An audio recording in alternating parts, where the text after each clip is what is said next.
حضرت علی کی شان دیکھیے کہ نبی پاک صلی اللہ تعالی علیہ وسلم نے ان کے گھر میں قیام کیا، حضور کی پرورش وہاں ہوئی اور جناب علی کی پرورش نبی پاک کی گود میں ہوئی۔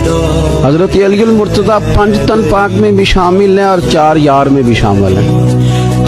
ادھر بھی ان کا دست مبارک ہے، ادھر بھی ان کا دست مبارک ہے۔ حضرت علی المرتضیٰ شیر خدا رضی اللہ تعالیٰ عنہ کے بارے میں کیا خوبصورت جملہ کا حضرت حکیم الامت میں حضرت حکیم الامت فرمانے لگے، مولا علی شریعت کا دریا ہیں اور ولایت کا مرکز ہیں، اور فرماتے ہیں کہ آپ قاسم ولایت ہیں۔ اس امت میں جس کو بھی ولایت ملی مولا علی شیر خدا کی برکت سے ملی، حضرت علی کے در نور سے ملی۔ حضرت مولا علی شیر خدا رضی اللہ تعالیٰ عنہ پیدا ہوئے تو حضور نے انہیں غسل دیا، اور جب حضور کا وصال ہوا تو مولا علی نے نبی کریم کو غسل دیا۔ رسول کریم سید عالم صلی اللہ تعالی علیہ وسلم نے ان سے بڑی محبت فرمائی اور فرمایا، من کنت مولا فعلی مولا، جس کا میں مولا اس کے علی بھی مولا۔